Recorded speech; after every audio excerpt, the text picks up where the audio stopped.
What's up to my fellow armchair tacticians? This is Don1 and Mekkah, Hi. and we are presenting to you Chapter 19 of my Fire Emblem 5 Paragon Mode 0% Gross playthrough. Oftentimes in Fire Emblem, the game gives you advice and it's in your best interest to ignore it. This is a very big exception to that rule.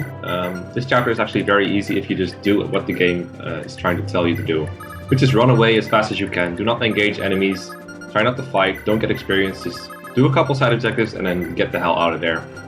Because, as you might be able to see in a moment, the army is split into two groups. One starts at the escape point at the upper part of the map, and then very far below them is the other group.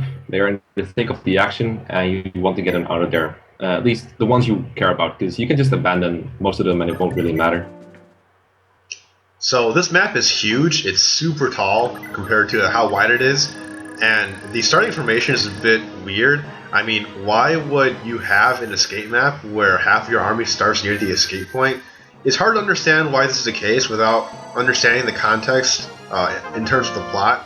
So in the previous chapter, Leif reclaimed his home city of Leinster, and afterwards he decided to foolishly send a contingent of his army to also reclaim the city of Ulster. Well, that ended up in abject failure, and supposedly he ended up losing a lot of his army. One of his advisors got killed, so he ended up losing a leadership star from that. The rest of his army, the survivors, are now fleeing the enemy who is pursuing them. So the portion of Leif's army that starts off the bottom of the map are supposed to represent the retreating survivors. Sloof recruited an enemy paladin. Her name is Imelda, and we saw her before in chapter 15, where she couldn't join yet. She can only be recruited by Sloof, which is why Imelda is exclusive to players taking the A route. Imelda is pretty decent. She is a female paladin, which means she can use swords and staves, which gives her access to some interesting shenanigans, using the fire sword to boost her magic to then use stats more effectively. And she can fight pretty well. The other army that's down there is led by Conamore, another paladin, and he can be recruited by Miranda, who is exclusive to the B route. So you can never get both paladins. If you recruit one of them on turn 1, these units will be so close to each other that they will start fighting, because Imelda's army, as you can see, turned green, and that leads us to some very long, drawn-out enemy phases with a lot of map animations. So Imelda and Conamore represent the final pair of route exclusive characters that we recruit in this run, and the general theme has been that A route characters are better than the B route characters, and this rings true for Imelda and Conamore, because even though Conamore has better combat stats than Imelda, he has better bulk, better strength, and a stronger weapon type in lances. The problem is that he can't use staves, and Imelda's base staff rank is not a token shitty staff rank like Nana's was. She actually has base E rank staffs, which allows her to use magic up and sleep at base, so that ends up being helpful towards the end game. Whereas the end game chapters are all indoors, so Conamore loses his ability to use lances. Now, we haven't talked about the other route exclusive characters because we haven't seen them yet. We have talked about Ilios versus Olwen, so I won't dwell on that any further, but the B route alternate to Sloof is a level 5 mage named Miranda. If you compare an A rank staff user to a level 5 mage, guess which one's better? The B route alternate to Misha is a swordmaster named Shana. Misha is a Falcon Knight, so flyers are always good even if her availability doesn't work out that well. Shana has some of the worst base stats in the game, and even though he has an ability that functions as a silver card, the rest of the shops in this game are pretty much worthless, so we don't really need that. Speaking of worthless, most of the units that we're leaving at the down part of the map are pretty useless, but there's one thing they can do, and that's pick up a couple of houses.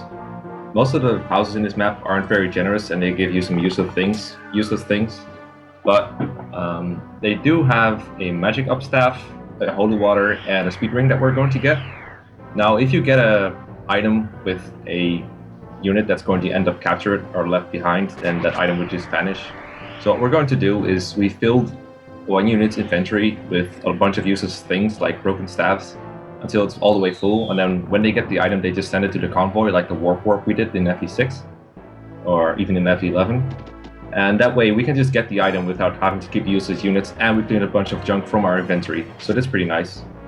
There's a couple of houses on the left, like down the map, and then there's a bunch on top.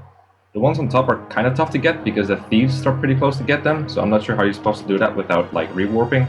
But the ones down there are pretty easy to get. They do get attacked by brigands eventually, but they start in the boots and they move pretty slowly, so it's not too hard to do.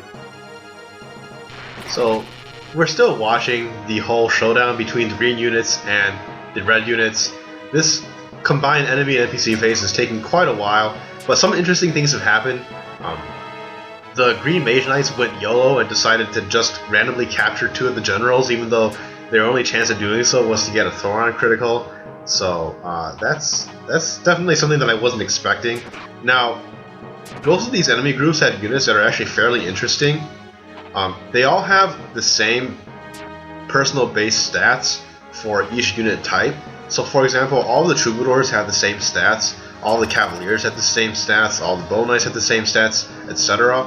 The reason for this is because they're kind of designed to chase you down, so all those units have a personal base +2 movement, which would be really nice if we had that, but unfortunately, they're enemy only. Too bad those green units don't end up joining us at the end of the map.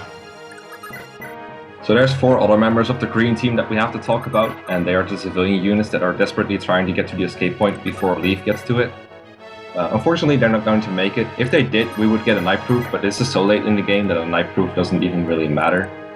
So we're just going to leave them be. I guess if you're super casual, then you could theoretically get them all the way there, but why bother? So we're starting to escape some of our units right now, and the predicament that we have with regards to how many units leave behind this chapter is that the minimum deployment number in this chapter is actually quite high, because it's to prevent you from just deploying like 40 units and leaving 2 behind. So we have to abandon quite a few units, but we have to figure out exactly how many we can afford to leave behind. You might have noticed that we ended up rescuing Karin with Ralph, and then we rescued them both over up to the escape point so that they are privileged enough to escape, but Leaf is going to leave the rest of them behind because we don't want to exceed a total of 16 abandoned units. So that's chapter 19 completed in 2 turns. We'll see you next time. See ya.